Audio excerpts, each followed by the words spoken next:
Audio Jungle.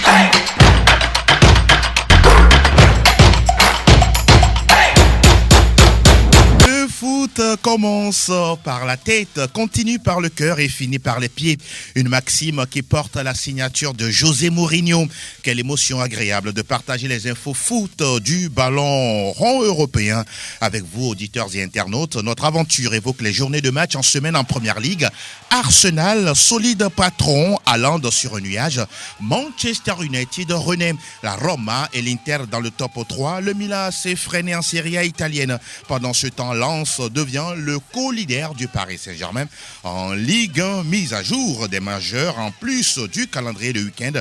Dans la première partie, la deuxième fait place au point sur le marché des transferts 2022, puis l'affaire Pogba qui ne cesse de gonfler et prendre une ampleur. Même le gouvernement français s'en mêle. Une ambiance qui risque de casser l'ambiance justement du côté du sein des Bleus à 2 mois de la Coupe du Monde au Qatar. Et nous en parlons dans le sujet du débat des spécialistes. Dans la troisième et dernière partie, Franck Nounyama et Delano Fatikboun sont déjà présents dans le studio Mess Niamey. Et le Madovon réalise la vidéo du numéro 743. Plateau Foot Europe mise en onde par Théo Ajavon. Salut sportif à toutes et à tous. Plus d'infos, plus de fun à partager. Je suis Angelo Folikwe. Coup d'envoi de PFE dans quelques secondes. Le temps de saluer nos invités. Bonjour Franck, bienvenue. Angelo, bonjour auditeurs. Voilà, c'est un plaisir comme toujours d'être en place. Merci d'être présent. Delanoff, bonjour, bienvenue. Bonjour Angelo, bonjour le plateau, bonjour à toutes les auditrices et à tous les auditeurs. Merci pour la précision habituelle. C'est toujours important. Même si derrière, vous serez privé de votre binôme pour aujourd'hui. Vicente occupé ailleurs, bonjour à toi. Et nous allons continuer toujours de faire notre petite entrée. Messieurs, je reviens encore à vous. Franck, si vous êtes donné justement en une journée de foot européen de se retrouver en compagnie d'un gardien de but célèbre, ce sera qui ? Manuel Neuer. Naturellement. Votre cœur bat toujours pour le Bayern, ça se comprend. Manuel Neuer, c'est ce qu'il a choisi, le gentissime Gaulier bavarois et de la Mannschaft Delanoff. Également Manuel Neuer. D'accord. Parce que c'est quelqu'un qui, depuis qu'il est venu dans ce monde de football, il a montré beaucoup de fois combien il a été intéressant dans ses prises de balles, dans sa manière de décision. Tout ce qu'il fait, c'est exceptionnel. Et sur ces dernières années, sans doute, il est le meilleur. D'accord. Voilà qui est dit en ce qui concerne le choix de vos portiers préférés. Et désormais, nous allons ouvrir les débats et c'est parti. Première Ligue Express News.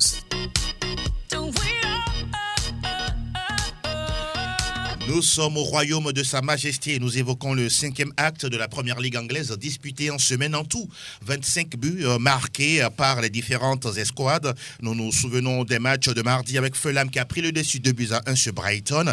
Crystal Palace et Brentford ont fait 1 partout. Southampton a surpris Chelsea 2-1. Leeds United fait 1 partout face à Everton.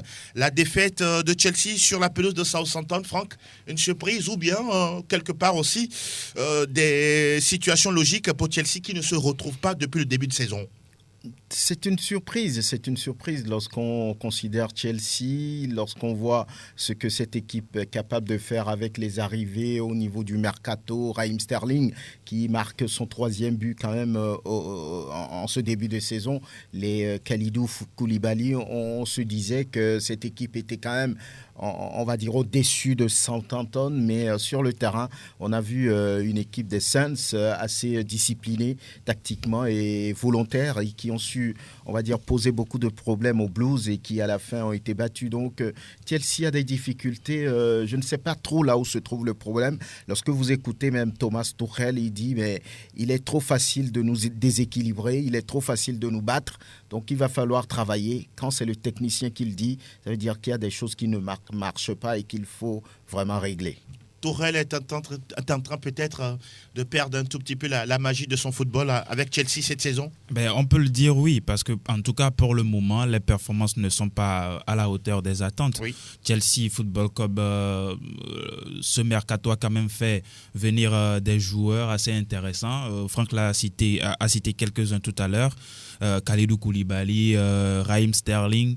Mais pour le moment, c'est quand même un club qui titube, même dans sa manière de produire le jeu face à ses adversaires. Et la dernière fois... Chelsea, actuel 10e du championnat. Actuel 10e du championnat, ça veut dire que les choses ne marchent pas comme il l'aurait voulu. D'accord. Maintenant, il va falloir que le technicien allemand trouve des mots nécessaires pour pouvoir remobiliser sa troupe. Vous pensez que ça suffira? Ça peut le faire. Parce que c'est vrai, quand la troupe ne va pas bien, il va falloir que le commandant puisse renouer un tout petit peu son groupe. Maintenant, ce sont quand même des professionnels. On sait très bien, ça peut arriver qu'actuellement, c'est quand même... ça ne va pas. Ils sont dans le dur. Maintenant, comme je le disais, il va falloir que Thomas Tuchel trouve les mots nécessaires pour pouvoir remobiliser sa troupe. D'accord. Et on rappelle que l'autre club de Londres, Arsenal, va mieux, même très très bien. Arsenal qui fait quoi? Du 5/5, 5 matchs, 5 victoires, en battant Aston Villa 2-1. Là aussi, vous pensez qu'il y a un renouveau, même si, oui, on l'a dit, Arsenal démarre très bien, après c'est complètement dans la déconfiture, mais là, ils tiennent 5 matchs, 5 victoires. Depuis plusieurs années, c'est le seul point noir au tableau des Gunners. Ils commencent très bien le championnat, mais ils finissent toujours par dégringoler. Maintenant, je pense que c'est un début assez exceptionnel qu'on ne voit pas souvent avec les Gunners. Ça fait une vingtaine d'années, ils ont connu la même situation. C'est un club complètement rajeuni avec un entraîneur qui, visiblement, a trouvé les meilleures combinaisons, a trouvé le meilleur discours pour faire bouger sa troupe. Des jeunes comme Odegaard, Saka et tous les autres. Martinelli, ils sont soudés, ils jouent le jeu. 5 victoires sur 5, je pense que c'est l'un des rares clubs dans les majors à réussir ce début assez tonitruant. Je pense que les Gunners, visiblement, ont les moyens maintenant d'aller chercher les gros. Maintenant, il faudra rester sur cette même dynamique et puis assurer les résultats. Et c'est un peu, comme on l'a dit, le point faible de cette équipe. J'espère qu'ils vont pouvoir continuer. Vous le dites, un des potentiel gros, si on peut le nommer ici, ce sera peut-être dimanche sur la pelouse de Manchester United. On en parle tout à l'heure. Si United reste toujours gros, on va parler de City avec vous, Franck. 6-0 face à Nottingham Forest. Haaland qui détruit tout sur son passage. 9 buts en 5 matchs, non? Oui. C'est ça? Oui. C'est incroyable quand même. C'est incroyable, il affole les compteurs. Vous l'attendiez à ce niveau-là? On sait que c'est un buteur né, mais à la découverte d'une compétition, réaliser de telles performances, ce n'était pas, on va dire, assez évident. Mais il a su convaincre tout le monde, 75 millions d'euros pour venir à Manchester City. Mais je pense même qu'il est sous-payé. Donc on voit un peu ce qu'il réalise au niveau de son équipe nationale et puis ce qu'il avait fait au niveau de Borussia Dortmund. C'est l'un des meilleurs tueurs au monde en matière de football. Et sur le terrain ici, il fait plaisir à tout le monde. Il marque but sur but, 2 triplés. En 2 matchs, je pense qu'on l'a dit, c'est rare de voir ça. Donc, c'est quelqu'un qui est toujours bien présent et se retrouve toujours là où passe le ballon. Et il fait vraiment plaisir à ses coéquipiers. Lui-même dit qu'il a tellement de meilleurs joueurs autour de lui. Il suffit pour lui de bien se placer. Il va avoir le ballon pour marquer le but. Donc, je pense que pour le moment, c'est le meilleur départ. Rien à dire pour Erling Haaland. Si ça continue comme ça, je pense qu'il sera difficile d'aller chercher Manchester City. J'ai envie de dire que c'est le seul élément qui manquait à Pep Guardiola pour être complet. D'accord. On voit cette équipe de City, Alvarez également, la nouvelle recrue qui se permet également un doublé. Vous pensez qu'avec cette allure-là, Haaland va écraser toute la concurrence en Première Ligue? Pour l'heure, on peut le dire oui, parce que Erling Haaland, on le connaît très bien du côté de Borussia Dortmund, même lorsqu'il était encore du côté de Salzbourg. On connaît très bien la capacité du joueur. Et aujourd'hui, il est arrivé du côté de Manchester City. Comme Franck l'a dit, peut-être qu'il est sous-payé.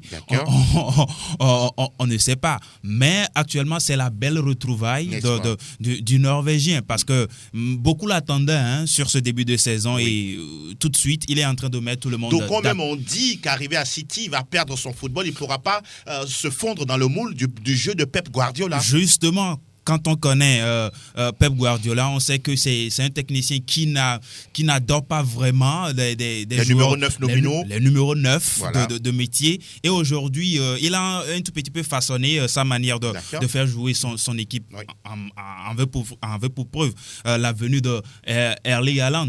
Beaucoup ne s'attendaient pas que Pep Guardiola pourrait quand même aller chercher un joueur de cet acabit. Et l'intelligence du joueur, sa capacité de pouvoir se morfondre dans ce groupe-là fait qu'aujourd'hui, il est tout simplement 5 triplés en 5 matchs. Oui. Et il faut quand même le faire. 2 triplés. 2 triplés en 3 matchs. Voilà. En 5 matchs, pardon. Voilà. Et il faut quand même le faire. Et aujourd'hui, je crois que c'est l'élément, comme Franck l'a dit tout à l'heure, qui manquait à ce groupe-là. Pourquoi pas pour aller chercher la Ligue européenne des champions? Parce que quand Erling Haaland est venu, ce n'est pas forcément pour aller chercher un nouveau titre en première ligue, parce qu'on sait très bien. C'est plus la Champions League. C'est beaucoup plus pour la Champions League. D'accord. On rappelle que City n'a pas encore rencontré de gros sur son chemin. La prochaine sortie ce sera face à Aston Villa. En attendant la réception de Tottenham et le déplacement du côté de United, on verra tout ça dans le courant des journées à venir. On rappelle également que Bournemouth et Wolverhampton se sont séparés 0-0. West Ham a fait 1 but partout face à Tottenham qui est freiné. Liverpool qui gagne 2-1 face à Newcastle United. Les Reds qui sont en la relance. Et puis cette victoire ce jeudi de Manchester United 1-0 face à Leicester. Franck, ça fait quoi? 3 victoires de suite pour les Red Devils. Et les Diables Rouges sont diablement en forme. Ils sont sortis de l'enfer?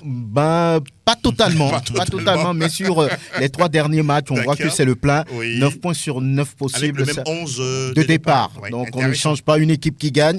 Donc on pourrait dire sur les 3 dernières sorties que c'est une équipe qui se retrouve avec les Jadon Sancho, avec les Rashford et tous les autres. Ça joue bien maintenant et ça enlève un tout petit peu la pression à Eric Ten Hag, qui sur les 2 premières journées avait été critiqué de façon virulente. On se demandait si c'était lui l'homme de la situation. Maintenant, il est en train de corriger un tout petit peu les choses et j'espère que ça va pouvoir continuer. Maintenant, il reste des matchs assez importants sur lesquels il faudra apporter les preuves de ce renouveau des Red Devils. Cette victoire, en plus, en déplacement, ça fait du bien au moral des Mancuniens. Oui, ça doit faire du bien au moral des Mancuniens. Même si Ronaldo démarre toujours sur le banc. En tout on cas, rappelle que Ronaldo n'a pas quitté United. Il restera à United. Ouais, Vincent le disait la dernière fois qu'il est parti pour rester. Et bien évidemment, le Portugais n'a pas quitté la barque mancunienne. Maintenant, la saison sera très longue pour toutes les équipes. Et cette victoire-là, comme vous venez de le dire, sera fondatrice pour cette équipe mancunienne. Déjà, le dimanche, il y aura quand même le premier, en tout cas pour le moment, qui va venir du côté de Old Trafford. Exactement. On attendra de voir ce que cette équipe va essayer de produire face aux Gunners d'Arsenal. Les joueurs ont pris beaucoup plus conscience maintenant? Je crois que oui, avec des performances assez intéressantes actuellement, des joueurs qui se donnent. Bruno Fernandes, Malacia sur son côté gauche, avec Lisandro Martinez également. Un bon défenseur. Un bon défenseur qui n'a pas la taille requise. Il a pris la place de Maguire, c'est bon? Maguire doit rester au banc? Je crois que oui, actuellement, les performances plaident pour sa faveur et je ne pense même pas qu'actuellement Eric Ten Hag aurait en tête de pouvoir remplacer quelqu'un dans ce duo-là. Raphaël Varane et puis Lisandro Martinez. Maguire est cuit, c'est ça? Maguire est cuit. Oh là là.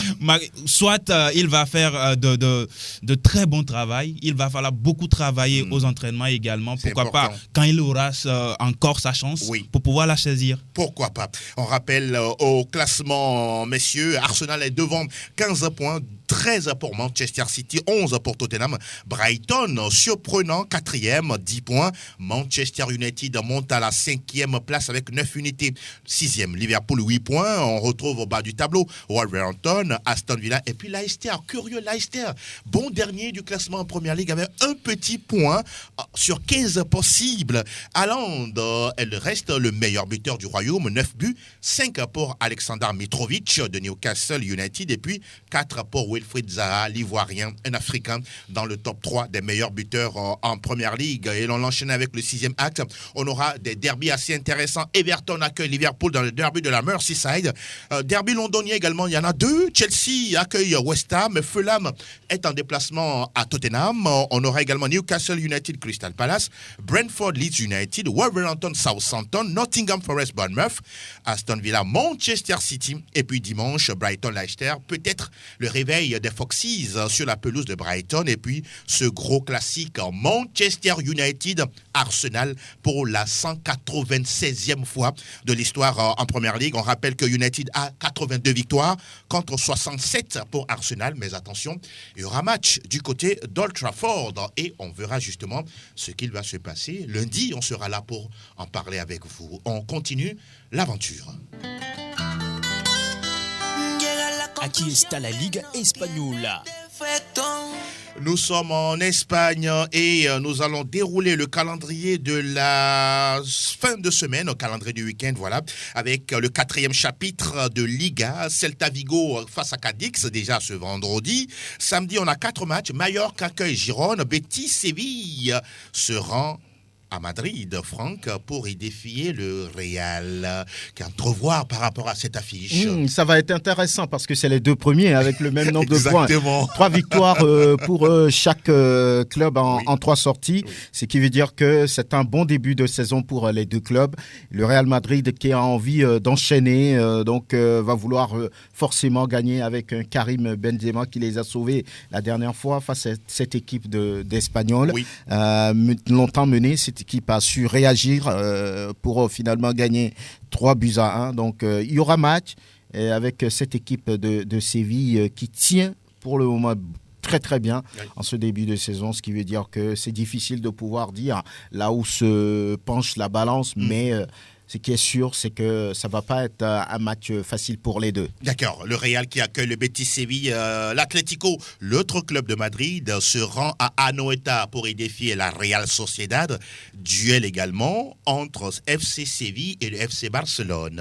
Le FC Séville, en ce début de saison, est très mal en point, qui va accueillir le Football Club Barcelone. On attendra de voir si le club sévillan va quand même essayer de sortir. Quand on sait qu'il y a souvent une chaude ambiance, justement, à Sanchez Pizjuán, l'un des temples du football espagnol. Et on attend vivement, puisque du côté du Football Club Barcelone, l'équipe revient très bien. Après un début, qu'on peut dire que ce club aurait pu gagner ce match d'ouverture-là. Mais aujourd'hui, on sent une équipe qui est beaucoup plus huilée avec des combinaisons entre Pedri. Vous pensez que le collectif est déjà présent? Pour le moment, ça titube toujours? Ça ne titube pas encore, mais ce n'est pas encore trop ça aussi. Voilà. Ce n'est pas encore trop ça aussi dans la mesure où ce club n'a pas encore joué un grand de ce championnat et naturellement, Séville sera quand même un bon challenge pour le Football Club Barcelone de Xavi Hernandez Cruz qu'on connaît très bien et qui également est un perfectionniste même si depuis le début de la saison ce n'est pas encore ça. Séville qui trust avec la 15e position en Liga après 4 journées, ça ne ressemble pas du tout à cette formation andalouse. Et dimanche, on aura 4 matchs intéressants. Osasuna Pampelune qui accueille le Rayo Vallecano, l'Espagnol Barcelone. Cela sera du côté de l'Athletic Bilbao à San Mamés. Villarreal joue à domicile contre Elche et puis Valence reçoit la formation de Retafe de Jenda Konam qui a déjà accroché en tout cas 1 point dans cette Liga espagnole et la fin du championnat va être constatée lundi avec ce face-à-face Real Valladolid et Almeria. Je voudrais que vous vous prononciez sur un sujet qui personnellement me peine, c'est le cas des vols en Catalogne. On se rappelle que la dernière fois, c'est Robert Lewandowski qui a vu sa montre en or voler. La dernière fois également, c'est Pierre-Emerick Aubameyang qui a été agressé, battu à coups de fer devant sa femme et ses enfants. Ce genre de choses, est-ce que ça ne déteint pas sur l'image du club Barcelone, même si c'est vrai, ce ne sont pas, je peux dire, les joueurs de Barcelone qui font ce genre de choses, mais le club appartient quand même à une ville qu'est la Catalogne. C'est grave, tout simplement. On se pose beaucoup de questions par rapport à la sécurité autour des joueurs. C'est quand même des personnalités qu'il faudra protéger avec toute la sécurité possible. Mais là, on se dit qu'il y a peut-être des failles si on a pu, des gens ont pu avoir accès au domicile d'Aubameyang et jusqu'à le bousculer, le frapper et voler des choses, c'est-à-dire qu'il y a quelque chose qui ne va pas. Donc il va falloir rapidement se pencher là-dessus au risque de voir un joueur peut-être... je ne sais pas. Attention. Donc, je pense qu'il faut rapidement régler ce problème. Sinon, ça va peut-être donner un coup au moral aux joueurs. Et puis, je ne verrai plus des joueurs, des stars, aller peut-être du côté de la Catalogne, parce que là, il se dirait qu'ils ne sont pas protégés. Comme vous le dites si bien, pas plus tard qu'il y a quelques heures, Aubameyang a signé du côté de Chelsea. On va en parler tout à l'heure dans le point Mercato 2022. Alors, au-delà du fait de la responsabilité des autorités policières locales, les joueurs également doivent chercher à mieux se protéger, avoir les derniers accessoires de technologie, histoire de se mettre à l'abri. Ou bien pour vous, il n'y a pas moyen. Je ne pense pas qu'Aubameyang puisse nous dire aujourd'hui qu'il n'a pas les moyens pour pouvoir s'offrir une sécurité de haute gamme. Maintenant, vous savez, ces malfaiteurs-là, ce sont quand même aussi des gens assez rusés qui savent véritablement par quels moyens vous attraper. Quand vous s'introduire chez vous, ils vous suivent à la lettre pratiquement. Justement, ils connaissent vos faits et gestes. Vos faits et gestes, vos déplacements, voilà. Tout ce qui se passe avec. Oui. Maintenant, il va falloir que ce problème-là soit véritablement réglé du côté de la Catalogne. Mais je crois que ce n'est pas forcément du côté de la Catalogne. Oui, c'est partout en Europe. En Italie. Même en Italie, en France. On se rappelle qu'il y a Dolberg qui a vu sa montre qui a été volée. Tout ça là, ce sont des choses quand même qui arrivent beaucoup plus aux joueurs quand on sait que ce sont des gens qui amassent. Les dirigeants ne sont pas ciblés, mais c'est plus les joueurs. C'est plus les joueurs. Parce que ce sont quand même des personnalités qui amassent beaucoup d'argent. Il faut le rappeler également. Oui. Et donc, il va falloir, au-delà du fait que les autorités locales puissent prendre ce problème-là à bras le corps, ces joueurs-là également doivent véritablement faire attention à leurs faits et à leurs gestes. C'est très important. Et nous, on ne peut que souhaiter prompt rétablissement à Pierre-Emerick Aubameyang. Oui, messieurs, on va aller dans un pays où, braquage, c'est moins souvent la une de l'actualité. Willkommen zum Total Bundesliga. Total Bundesliga. Il n'y a pas eu de match en semaine côté Bundesliga. Et également, on rappelle qu'en Bundesliga ou en Allemagne, c'est rare de voir en tout cas ce genre d'événements malchanceux ou malheureux à l'endroit des joueurs. Alors, on va parler du championnat proprement dit avec d'abord la rencontre d'Offenheim, puisqu'on va s'intéresser un peu à cette équipe d'Ilas Bebou, Franck Nuyama. Oui, le match a lieu déjà ce soir. Ah, voilà. Il commence face au Borussia Dortmund. C'est un match assez intéressant. Borussia qui revient un tout petit peu après avoir été surpris par Werder. Exactement. Donc, les deux équipes ont le même nombre de points. Ont le même nombre de points. Ça veut dire que ça va jouer, ça va chercher à prendre déjà l'écart puisque ce sont des concurrents directs. Voilà. Donc Dortmund et puis Hoffenheim, c'est déjà ce soir. Ça s'annonce vraiment intéressant parce qu'apparemment, les deux équipes ont repris, on va dire, une certaine confiance après avoir perdu, on va dire, en début de saison. Hoffenheim depuis fait bien les choses et avance correctement dans ce championnat-là. Et puis à partir de demain, on aura des matchs comme Stuttgart et puis Schalke. C'est un match entre deux clubs de la deuxième partie du tableau. Stuttgart 12e, j'allais dire, face à Schalke qui est 16e. Un début de saison compliqué pour le club de Gelsenkirchen. Et on aura Union Berlin face au Bayern de Munich. C'est le match attendu entre les deux premiers du championnat. Donc ça va jouer au football quand même. Et cette équipe d'Union Berlin, il faut vraiment faire attention. C'est une équipe tenace qui s'accroche, qui va chercher ce qu'elle veut. Donc attention au Bayern de Munich qui est en déplacement. On aura aussi le Bayer Leverkusen face à cette équipe de Fribourg qui est quand même 3e au classement. Et sur le papier, on va dire que l'avantage est pour Fribourg puisque le club est 3e face à une équipe qui est 13e. Wolfsburg, 15e, joue contre Cologne, classé 8e. Et puis Bochum, qui ne va pas bien en ce début de saison. Oui. 18e va recevoir le Werder Bremen. Un match entre Francfort et puis Leipzig. Deux clubs pratiquement au même niveau, Oui. puisque Francfort est 11e, Leipzig 9e. Et puis dimanche, il va y avoir 2 matchs. Augsbourg, Hertha Berlin et Mönchengladbach face à Mayence. Voilà qui est dit. On rappelle que les dernières informations, on aurait appris comme quoi le Bayern aurait voulu enrôler un certain Kai Havertz pour une somme de 70 millions d'euros.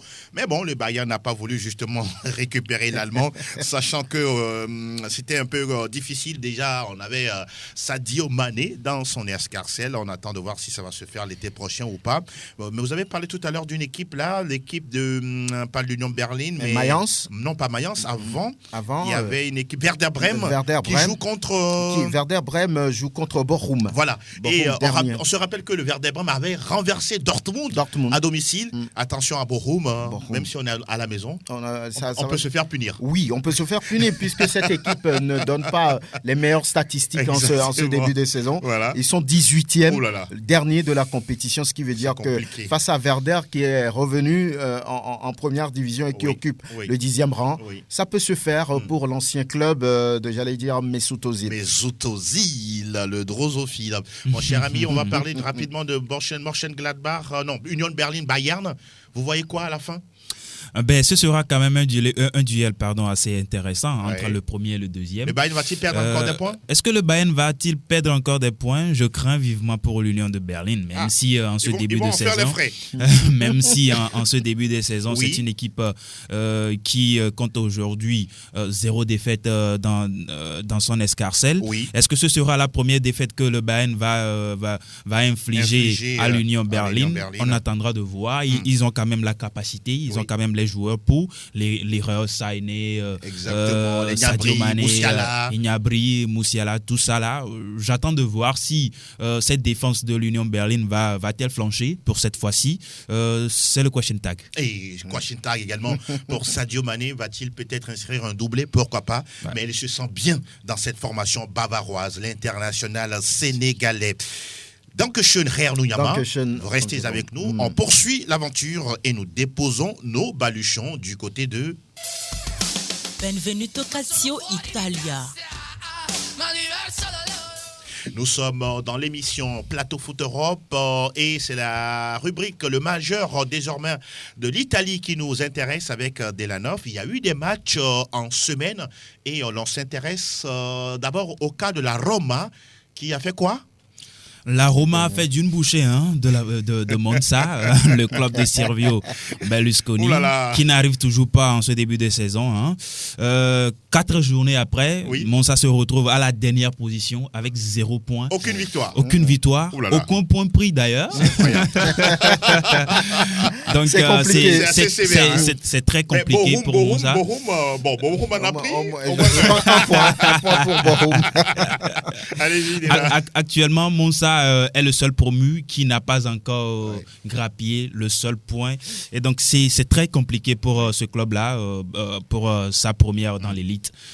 Donc, on a vu la dernière fois l'AS Roma avec Paulo Dybala qui portait cette équipe de la Louve avec un doublé qui marquait ses 99e et ses 100e buts du côté de l'Italie. Après 10 ans de service dans ce championnat. Ça rime bien. Ça rime bien. Ce qui veut dire qu'il a une moyenne de 10 buts par saison.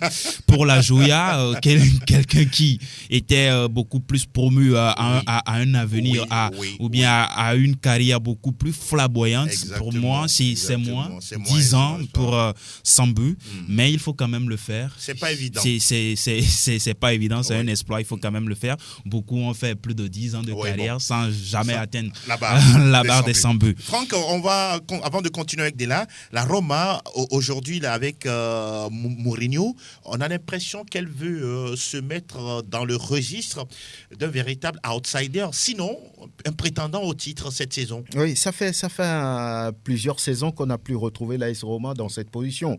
Après 4 journées, ils ont 10 points, ça veut dire qu'ils n'ont pas de défaite. un match nul et puis 3 victoires. Je pense que c'est vraiment intéressant pour les hommes de José Mourinho. Un seul but encaissé. Un seul but encaissé. Ça ressemble à Mourinho. Ça ressemble à Mourinho, c'est lui. Donc c'est un football béton. Voilà. Il n'ouvre pas et il ferme le jeu. Et puis quand il a les occasions, il les met au fond. Donc je pense il a visiblement une équipe qui fonctionne bien en ce début de saison avec Tammy Abraham et puis Dybala qui arrive avec son expérience, les Smalling. Oui. Donc ça joue bien pour le moment, ça défend bien aussi.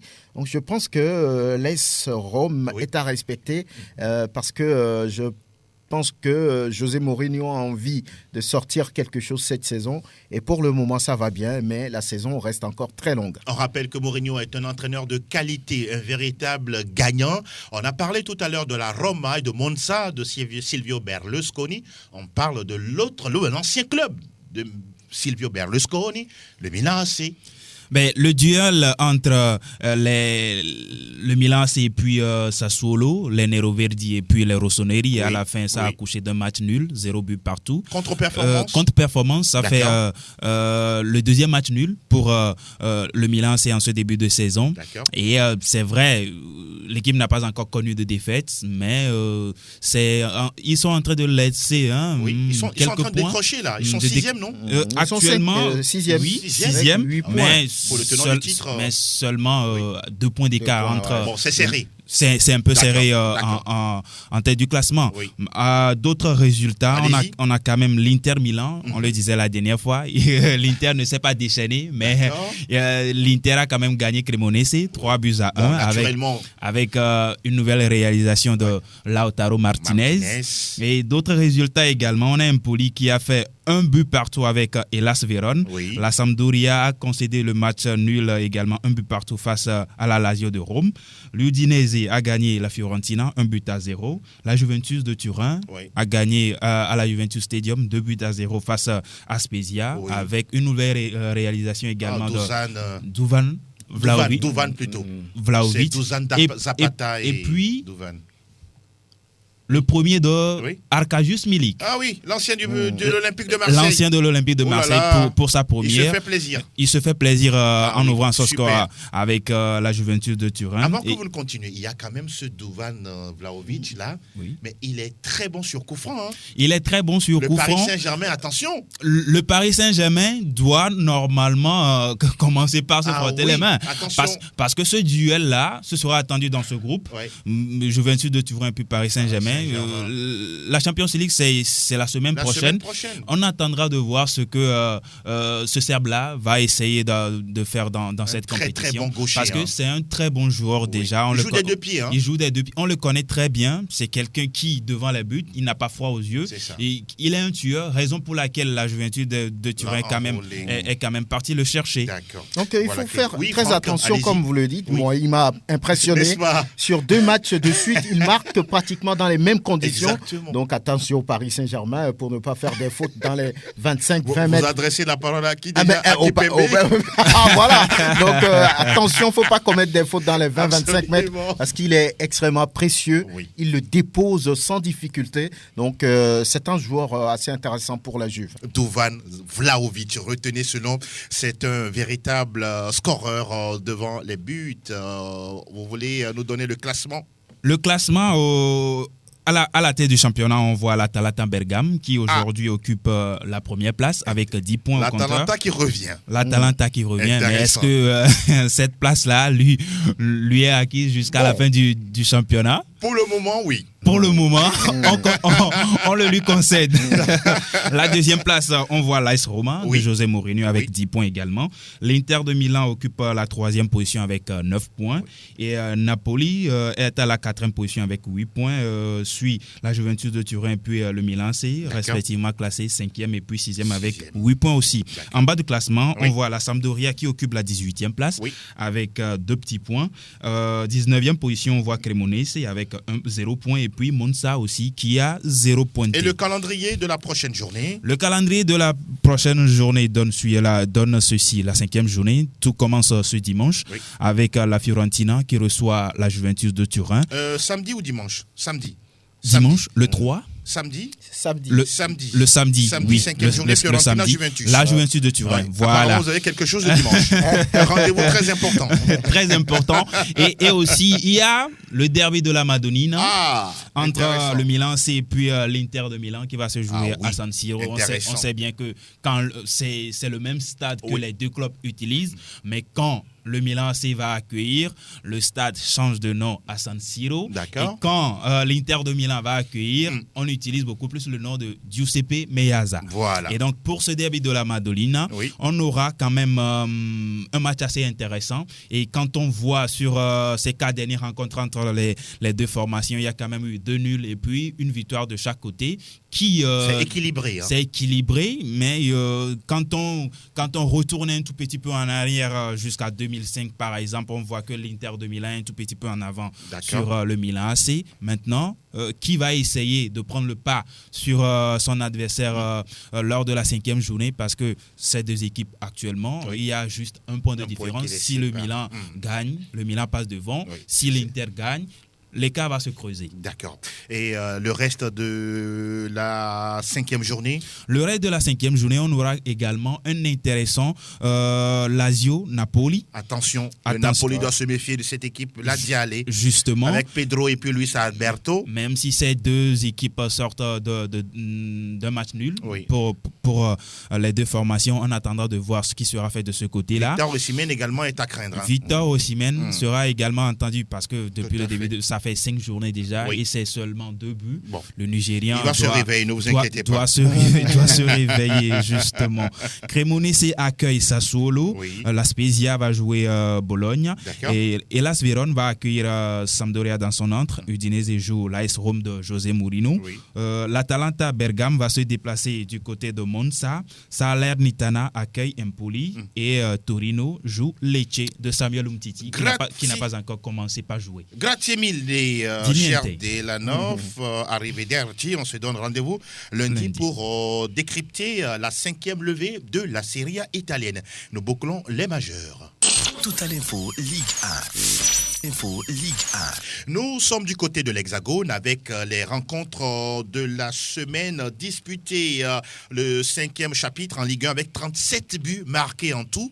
Strasbourg a fait 1-1 face à Nantes. Lyon qui s'offre le scalp d'Auxerre 2-1. Monaco qui trébuche à domicile 2-4 devant 3. Montpellier qui prend le meilleur sur Ajaccio 2-0. Reims qui surclasse Angers 4-2. On rappelle la première victoire de la saison de Nice 2-1 face à Lille avec un but signé Nicolas Pepe.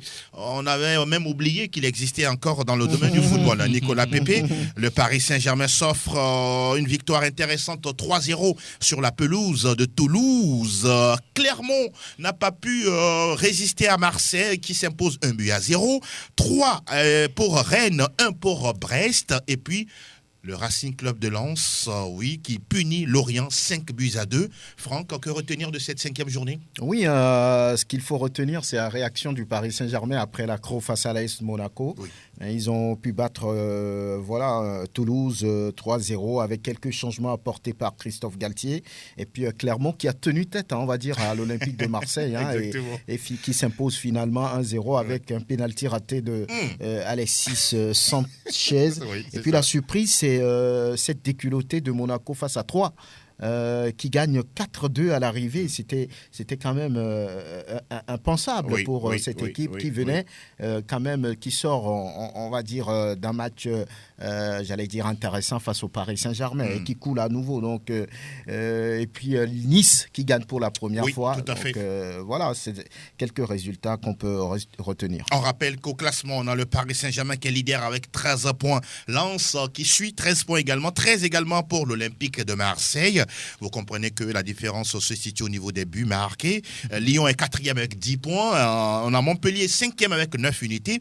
16e, l'AS Monaco, 5 petits points dans sa gibecière. Et puis en bas du tableau, de la 17e à la 20e position, on retrouve Brest, Strasbourg, Angers et puis l'AC Ajaccio qui a 1 point tout comme Bochum en Allemagne. Ce n'est pas le cas justement du club corse de Monza justement en Italie. On rappelle qu'au classement des meilleurs buteurs, on retrouve le Brésilien, la star Neymar avec 7 buts marqués, 5 pour Florent Sotoka de Racing Club de Lens et puis 5 également pour le futur Ballon d'Or, Kylian Mbappé. On attend de voir s'il le sera un jour ou pas. Mais le prochain, on le sait, c'est Karim Benzema. Même si rien à dire là-dessus. Ce sera le 17 octobre prochain du côté de la France. On rappelle que la 6e levée nous propose des matchs aussi intéressants les uns que les autres. Auxerre joue Marseille. Ça nous rappelle des classiques des années 90. Lyon accueille Angers. Le Paris Saint-Germain sera du côté de Nantes avec Montpellier-Lille, Brest-Strasbourg, Reims-Lens, Clermont-Foot-Toulouse, AC Ajaccio-Lorient, 3 accueille Rennes et puis Nice-Monaco, un des derbys de la Côte d'Azur pour boucler la 6e levée de Ligue 1. Et justement, nous baissons les fenêtres, les rideaux sur ce tour des majeurs. Désormais, on fait un peu le point sur le mercato, le marché des transferts avec le générique Plateau Foot Europe. Nous sommes dans la deuxième partie de cette émission avec le volet transfert 2022. Nous rappelons que le mercato est bien clôturé du côté de l'Angleterre, de l'Allemagne, de l'Espagne, de l'Italie et de la France. Quelques prolongations au Portugal, en Russie et dans d'autres pays. On rappelle que pour l'instant, c'est la Première Ligue qui tient le haut du pavé. 2,3 milliards d'euros dépensés par la Première Ligue anglaise. Chelsea seul a dépensé près de 250 millions d'euros pour faire venir 12 joueurs dans son escarcelle. Alors, on prend le temps de parcourir un peu du côté de la Première Ligue. Franck, on se rappelle la recrue Anthony qui arrive pour 100 millions d'euros du côté de Manchester United. C'est la deuxième recrue la plus chère du club après Paul Pogba à une certaine période où il a été recruté à 105 millions d'euros. On rappelle que Koulibaly, Cucurella et Sterling sont arrivés du côté de Chelsea avec 38, 55 millions d'euros. Darwin Nunez, Haaland, Wesley Fofana, 82 millions d'euros pour le jeune défenseur de 21 ans. Quelle folie dépensière côté anglais. Oui, côté anglais, ce n'est pas la première fois. En matière de mercato, ils sont toujours les premiers quand on parle de dépenses pour faire venir des joueurs parce que des clubs, chaque année, ont envie même d'être au sommet, d'être au haut niveau. Chelsea, Manchester, même Tottenham cette fois-ci, qui a fait venir Richarlison, d'autres joueurs intéressants. On voit Darwin Nunez qui est arrivé, vous l'avez dit, du côté de Liverpool. Le dernier qui est arrivé du côté de Manchester, le jeune joueur d'Ajax d'Amsterdam, qui vient, on espère, va apporter, on va dire, 100 millions d'euros. Voilà, un nouveau souffle. Ça veut dire que c'est un joueur très jeune, un joueur d'avenir, mais qui est très technique, qui marque des buts, qui est passeur aussi souvent, passeur décisif. Donc voilà, tous ces grands ont envie de jouer les premiers rôles dans leur championnat et puis sur l'échiquier européen. Donc on comprend pourquoi Manchester City, Liverpool, Manchester United, Chelsea, qui devient maintenant le propriétaire d'un richissime américain. Donc voilà, on comprend parfaitement ce qui se passe, mais je pense que c'est celui qui a fait le coup le plus, j'allais dire, flamboyant, c'est City qui fait venir Haaland. C'était un peu. Et ça marche déjà. Ça marche déjà. D'accord. Ça marche. Voilà. Il répond parfaitement à l'investissement mis sur lui. On parle toujours de la Première Ligue. Qu'est-ce que vous retenez au niveau du mercato d'été? Je vais quand même citer aussi Erling Haaland, qui aujourd'hui, comme j'ai eu à le dire un peu Satisfaction plus tôt, déjà. Satisfaction déjà, d'accord. Mais il sera attendu sur la durée, parce tout à fait. C'est le plus important. D'accord. Il y a aussi l'arrivée de Pierre-Emerick Aubameyang. Oui, tout à fait, qui a quitté le Barça pour Chelsea. Qui est arrivé dans les toutes pour 2 ans. Heures. Pour 2 ans, pour moi, le Gabonais ne devrait pas être satisfait de son statut de remplaçant ou bien de second couteau du côté de la Catalogne. Il connaît très bien la Première Ligue. connaît très bien la première ligue pour avoir évolué pas mal d'années du côté d'Arsenal. Exactement. Donc aujourd'hui, c'est tout bénef pour le club de Thomas Tuchel. Maintenant, pour d'autres également, il y a Newcastle qui a fait venir Alexander Isaac, qu'on connaît du côté de l'Espagne, de la Real Sociedad. Il a même marqué déjà en première ligue. Il a déjà même marqué. S'ils ont été battus. Même s'ils ont été battus. Pour moi, c'est vrai, le marché des transferts a toujours été comme ça, des départs surprises, des arrivées surprises ici et là. Beaucoup d'argent dépensé par la Première Ligue. Surtout du côté de 2 milliards 300 millions d'euros. C'est le record pour l'instant. C'est le record. Ça fait chaud au cœur. Maintenant, on va s'attendre véritablement que ces joueurs-là puissent nous prouver de quoi qu'ils sont capables. D'accord. On va voir exactement ce qu'ils sont capables de produire dans cette première ligue anglaise. On rappelle également que Kalidou Koulibaly est arrivé du côté de Chelsea pour la bagatelle de 38 millions d'euros. Ça fait bonne presse pour le foot africain du côté de la première ligue anglaise. Et on va du côté de l'Espagne. On rappelle que côté Real Madrid, il y a Tchouaméni qui est arrivé justement dans la Casablanca. À part lui, côté Barça, on a Lewandowski, Rafinha, Kessié également. Là aussi, on s'attend à de belles performances. Naturellement, parce que ce sont quand même des joueurs de qualité qui sont arrivés. Tchouaméni dans l'avenir ? Tchouaméni dans l'avenir, c'est quelqu'un que depuis l'AS Monaco, moi je l'appréciais. D'accord.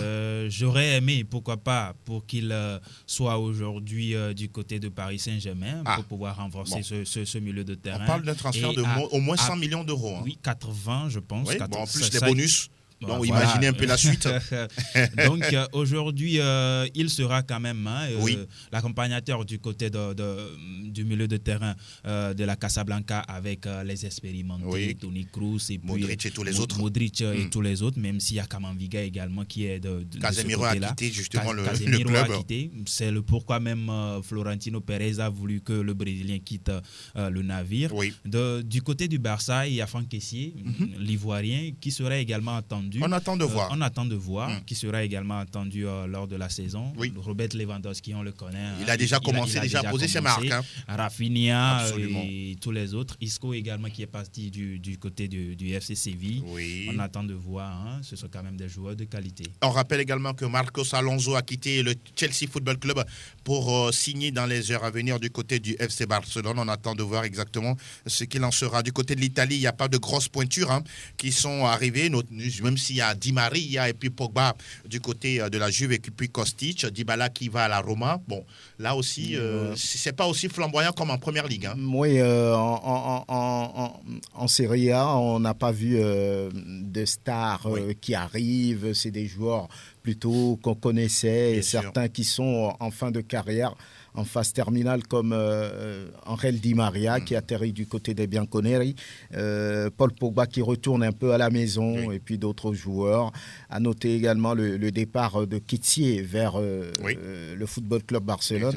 C'est vraiment un bond dans la carrière du joueur ivoirien. C'est intéressant pour le football africain. Donc, pas de grosses, on va dire, ou bien de gros transferts par rapport au Calcio. Vous avez évoqué tout à l'heure les transferts des joueurs africains. On pourra parler quand même du cas de Mané. Qui débarque au Bayern pour la bagatelle de 40 millions d'euros. Oui, en tout cas, il méritait d'aller un peu plus loin que Liverpool également. Oui, apparemment, il n'est pas à l'aise par rapport à son traitement au niveau de Liverpool et il a voulu quitter le club et il l'a fait. Il est allé du côté du Bayern où il voit son salaire, j'allais dire, pratiquement triplé. Franck, il a bien fait de quitter, c'est bon? Oui, ça dépend de l'ambiance autour du joueur. Quand le joueur n'est pas heureux. Il a été moins respecté à Liverpool que Salah, par exemple? Apparemment, par rapport à ce qu'il dit lui-même. Donc, je pense qu'au Bayern, il retrouve, on va dire, sa façon de jouer. Il est heureux. Il est déjà à 3 buts après. Adulé, aimé par le public et le groupe. Donc, je pense que c'est une décision importante pour lui. Absolument. Donc, il a fait le choix de quitter une maison qui, véritablement, ne lui répondait pas par rapport à à ce qu'il veut. Donc c'était bien pour le Sénégalais d'aller voir ailleurs, de se donner une nouvelle aventure, un nouveau défi. Voilà. Et c'est très bien pour lui. Ce que je retiens, un nouveau défi pour Sadio Mané et qui commence déjà à bien faire du côté du club bavarois. L'autre transfert, il s'agit de Sébastien Haller qui a quitté également Ajax pour Dortmund, 35 millions d'euros pour 4 ans, même si les dernières nouvelles, il est en convalescence par rapport à son cancer de testicule.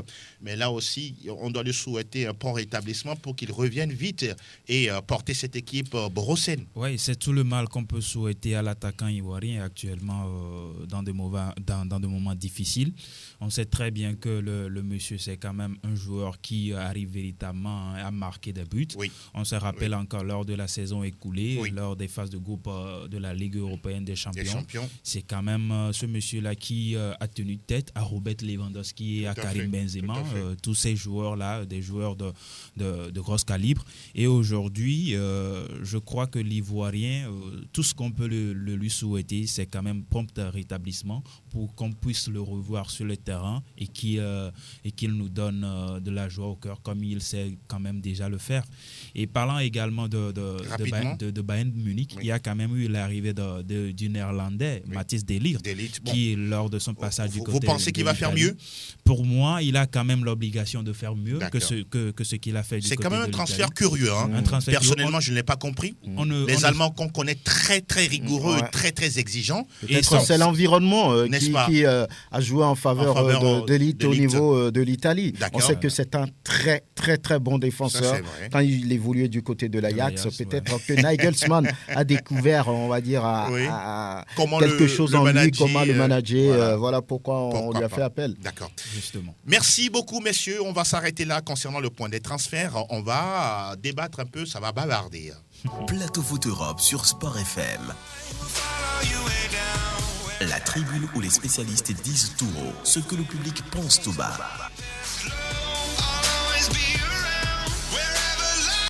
Nous sommes dans la rubrique débat et messieurs, on va s'intéresser toujours à cette affaire des Pogba qui ne cesse de gonfler et de prendre de l'ampleur en France. Franck, les dernières explications sorties même de Paul, comme quoi il aurait été braqué entre-temps en Italie et parmi les 4 braqueurs qui ont fait irruption dans son domicile, il a reconnu son frère Mathias de par son gabarit. Ça fait froid dans le dos là. Ça fait vraiment froid dans le dos de constater ce déchirement au sein de la famille Pogba qui semblait unie depuis toujours.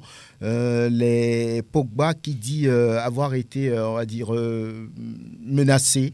C'était en juillet dernier, il a porté plainte par des hommes cagoulés et parmi ces hommes cagoulés, il reconnaît son frère Mathias.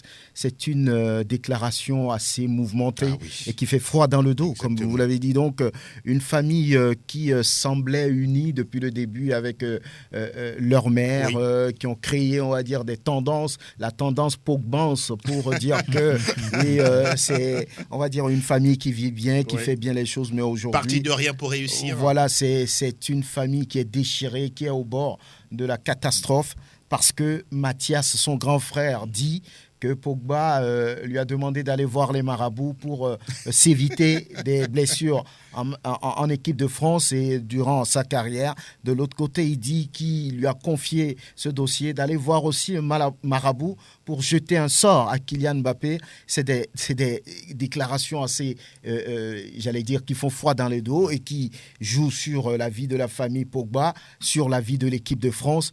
Et même Madame le ministre des Sports, Amélie Oudéa-Castéra, est allée...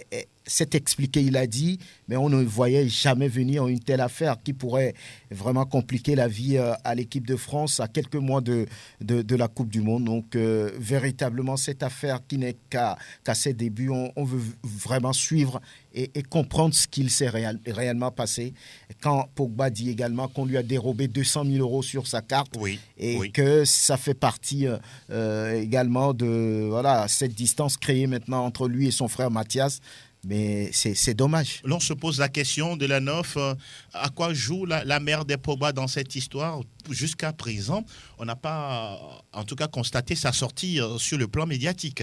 Oui, c'est actuellement la tâche d'huile de ce côté-là, parce qu'on sait très bien que si elle est quand même la responsable de cette famille, parce que le père n'est plus là, c'est quand même la maman qui gérait pratiquement tout, même s'il y a Pimienta qui est l'agente de Paul Pogba, Oui. qui gère la carrière du joueur. Maintenant, je crois que la maman doit effectivement faire des pieds et des mains derrière ou bien dans les coulisses. On a l'impression que la maman aurait pris parti. En tout cas, c'est le sentiment que j'ai.